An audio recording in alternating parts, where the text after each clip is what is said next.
Hello, everybody, and welcome back to another episode of our Vancouver Canucks franchise mode.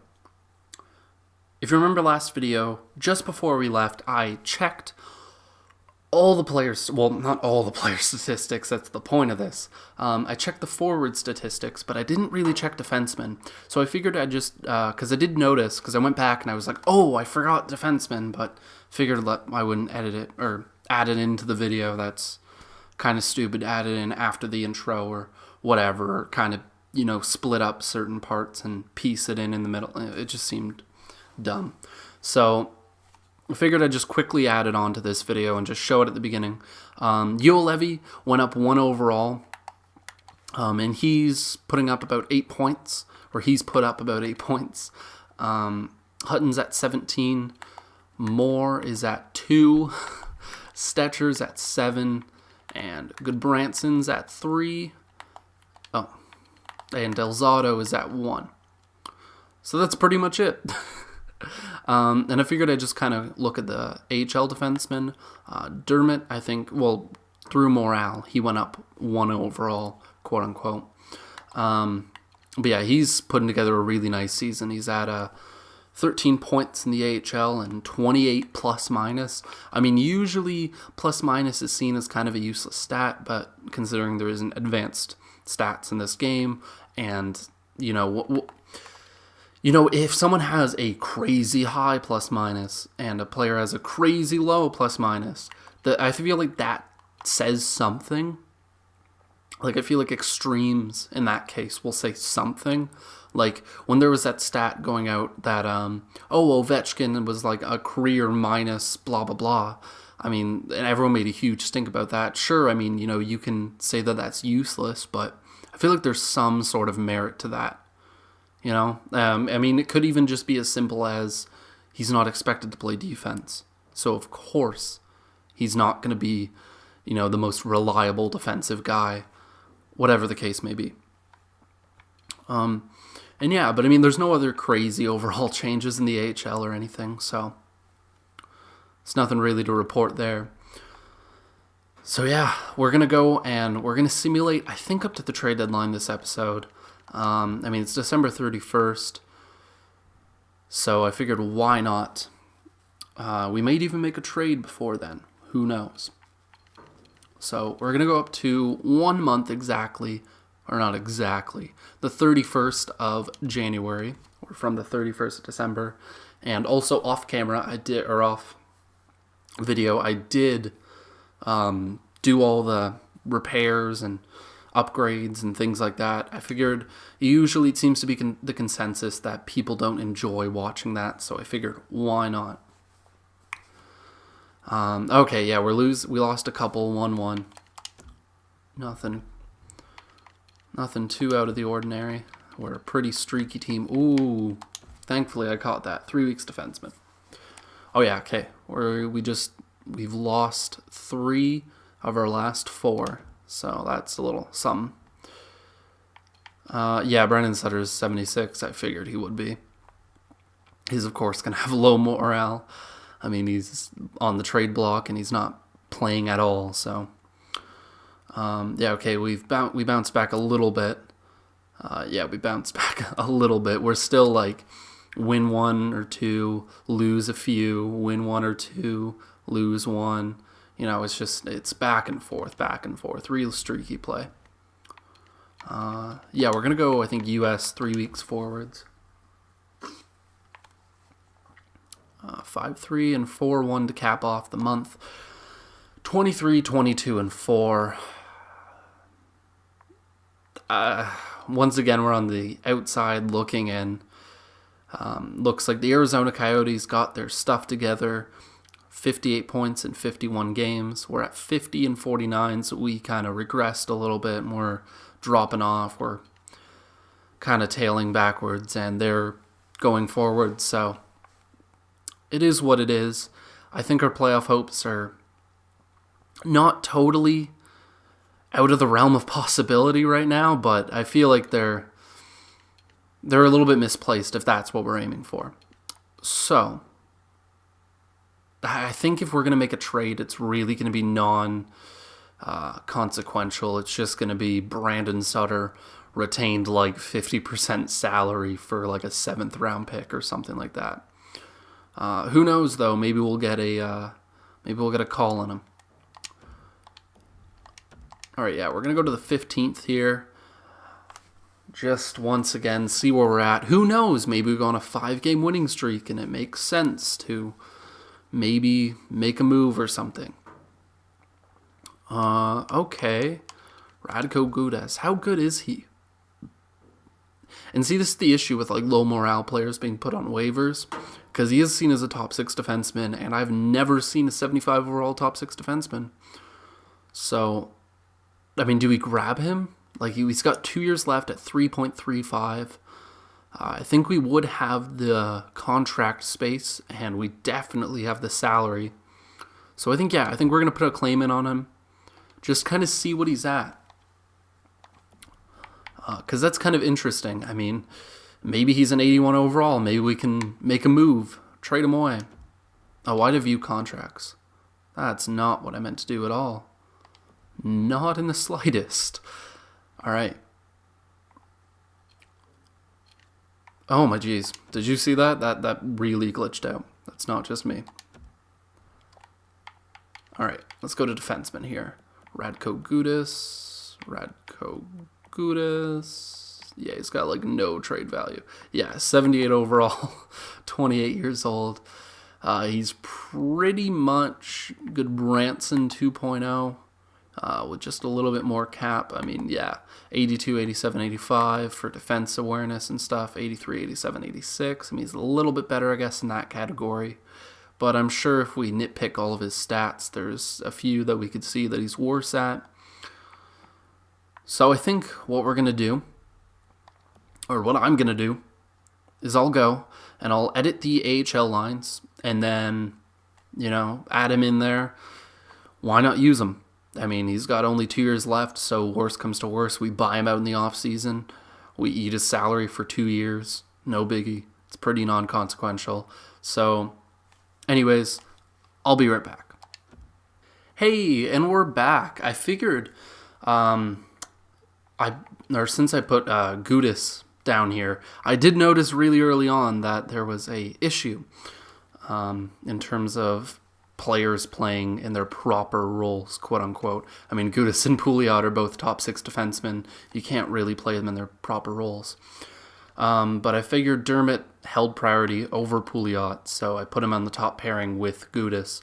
And Pouliot down here with Biega and Scuderi. Why not put the 40-year-old on a line with Guillaume Brosbois, considering the fact also that Scuderi will probably start dropping off, so why not have the veteran help out the rookie as he slowly deteriorates.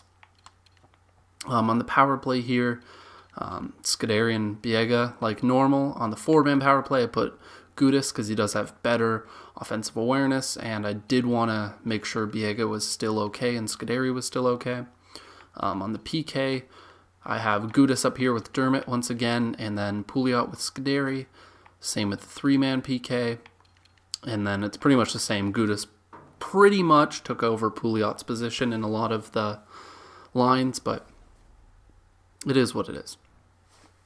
And also, while I was away, I did make use of my time.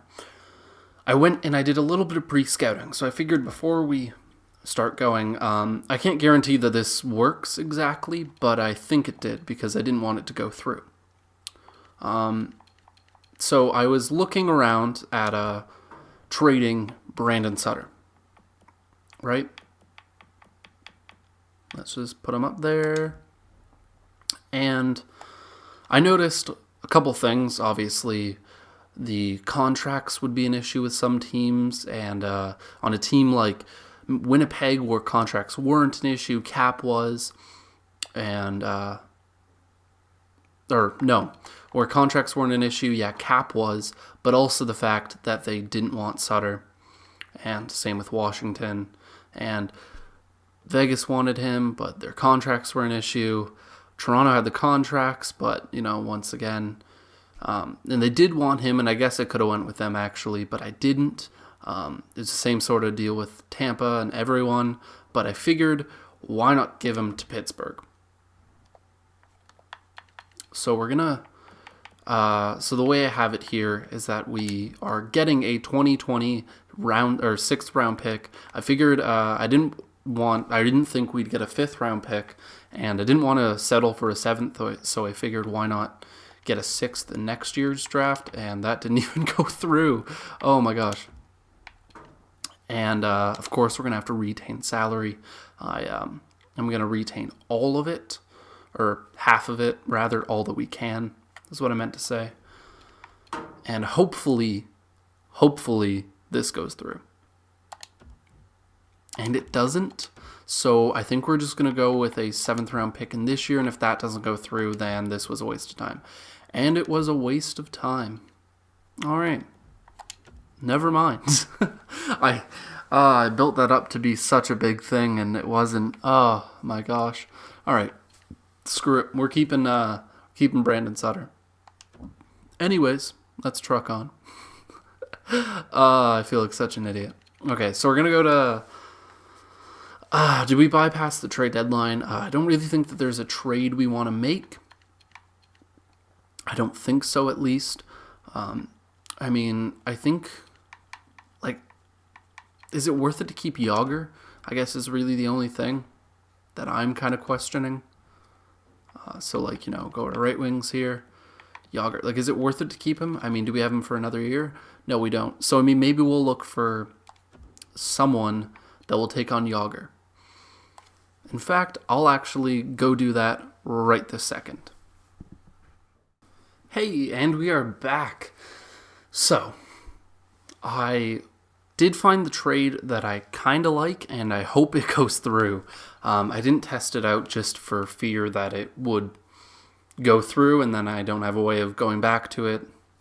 Anyways, so I was looking, and before I really started looking, I was more or less looking at what we need. I was looking, you know, I can just start at picks, I guess. Do we need a pick? Not really. I mean, we have 2 seconds, a third, 2 fourths, a fifth, a sixth, a seventh, and a first still from this year. Somehow I forgot to say that. But we don't have any sort of extra pick. We just have an extra second and fourth. But we do have all of our original picks. This is, by the way, important. So, we look at goalies. We have Demko, who, unless literally falls off a cliff, I mean actually falls off a cliff and dies, he's going to be a starting goalie. And DiPietro, in a couple seasons, will make a very good backup. Worst comes to worst, we move DiPietro, kind of move back and grab someone like a Markstrom or someone who has like a trade value of Halonen or a Wallin who's good enough to be a backup. And, you know, if DiPietro starts, you know, getting high up there and demands more salary and starts to get the role of a starting goalie, we can move on from that. But that's something that we can work on later down the road. But I was looking and I was like, okay, I think we have all of our goalies pretty much set out for the future. I mean, one of our futures is playing in the NHL right now.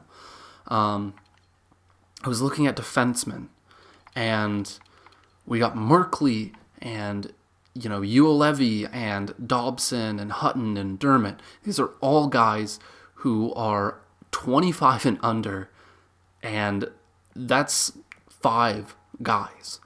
So, I mean, that gives us the ability for if one of them doesn't work out, like a Dermott doesn't work out or something like that, you know, he doesn't reach his top potential, he's not better than Hutton or as good as Hutton, then, I mean, he can play in the bottom pairing. And that's a pretty good bottom pairing defenseman. I mean, he's pretty much ready to play on the bottom pairing right now.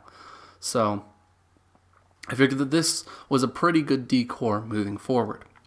Looking on the wing, I mean, we have Besser with Goldobin and Sherbak and Virtanen, and, I mean, even farther down the line, we got guys like Parsons and Nishnikov, I think you say his name, and then Patan and Dano and guys like that, you know, to kind of round out our right side. And that's just our right wingers. When you look at our left wingers, we got Vander Kane with Berchi and Dahlin and Gadjevich and at the moment Eriksson and stuff like that. You know, we do have also Gauntz and Boucher and Burmistrov, guys like that. Looking at centers, we have Elias Pettersson, who is going to be our future top line centerman. Horvat's probably going to fill in as a second line centerman, and then after that it gets pretty bare. I mean, we do have Granlund, yes, but that's assuming that he grows. I mean, he at his current overall, he's not too bad. But let's just say, in a year or two, he wants a lot more money when it comes around to extension time. We can move him because he'll be valuable to us. I mean, at $2.5 million, it's a pretty valuable contract. We can move him for a third or whatever. We can move him for extra parts, maybe package him up in a trade and move for him to be our, or make a move so that we'll make the playoffs. If I could speak English, this would be amazing. Anyways. And so obviously, if you can tell, I figured that we needed a centerman, a competent third-line centerman, someone who can move on up, whatever it is, someone who can play third-line center very, very well. I mean, I'd be even down to get a second-line centerman that we, lock up for quite a few years, whatever it may be. So I was looking and, looking around, like, who has a centerman? Going through here, Keel Thomas, he'd be not too bad. And, we could probably get it done contractually, and we could definitely go or manipulate a little bit to fit under the cap. But they don't want Jágr, so there's no point in shoving a square peg through a round hole. So I was looking around some more, and I settled on Elias Anderson of the New York Rangers. I mean, and straight up, he has better trade value than Jaromir Jágr. But I mean, looking at him, he's got good offensive awareness already. He's got decent defensive awareness already. I mean, his shot is coming along. He's got pretty good speed. I think that he can also double as a winger if we needed him to. I mean, his 72 overall faceoffs isn't that great. So, I mean, like I said, we could have him double as a winger. Whatever we really want to do with him. Obviously, his trade value is too high, but that's okay because we have a spare second-round pick. So I feel like this would go through as it is. Just to make sure, I'm going to retain half of Jágr's salary just because, why not? I mean, he's got 1 year left on his deal. It doesn't do anything for us, so it is what it is. And it does look like the trade value might be slightly in their favor. So we're going to try and make this trade go through. We're going to propose trade. And it was accepted. Perfect. Elias Anderson is now a Vancouver Canuck. And it's also perfect because we can give someone else in the AHL lineup some NHL time. I mean, someone who's deserving of it. I mean, we have quite a few guys here who are depth forwards. We could easily, I think, Sherbak's played pretty well. He's got 64 points in 56 games. So I think Sherbak is going to come up. And Elias we got to sort by overall here. And where's Elias Anderson? Where's Elias Anderson? Is he down in the AHL already? What? Whoa. Oh, there he is. Oh my gosh, we have that good of a team that he's all the way down there. I was really confused. Anyways, so now we have Elias Anderson down here in the AHL, and we're just going to kind of slot him in there. We're going to put Sherbak right there on the third line next to Pettersson. And we're going to go down to the AHL quickly, and we're just going to shove Elias Anderson in Sherbak's place, at least for the moment. And I think that's pretty much it. I think we did. Oh my geez, what happened here? What happened here? Who do we have as the... Oh, Batan. So we're going to shove Batan right there. I didn't even notice this. Jeez. And then we're going to shove Elias Anderson. Actually, no, we're going to shove Elias Anderson on the 3-on-3 line as the centerman, and then we're going to put Dolan there. Yep, sounds perfect. All right, so that's out of the way. Yeah, I think that was a pretty good move. I mean, yeah, we did give up a second-round pick, but we got a blue-chip prospect out of it, so why not? And like I said, we do have the wingers, so, I mean, if he can fill in as a third-line centerman for the team in a year or two, why not? Anyways, I think, this video is kind of dragged on a little bit too long. We'll simulate one more week, and then I think we'll call it quits. We'll just simulate right past the deadline next episode. There won't be any crazy deadline. I think we're just going to kind of double down on the team we do have currently. And, yeah, that's pretty much how it's going to be. I mean, I don't think that we're going to make the playoffs. We are 10 points out now officially, so I don't think that we really have any need to make a move. Unless, between the time that this video is done recording and I start recording the next episode, unless, when looking at lineups or whatever, I notice anything, then we won't make another trade. But we might. There is always that possibility, of course. But anyways, guys, thank you all for watching. Remember to click like if you enjoyed, subscribe as well, and comment if you'd like, and have an awesome day.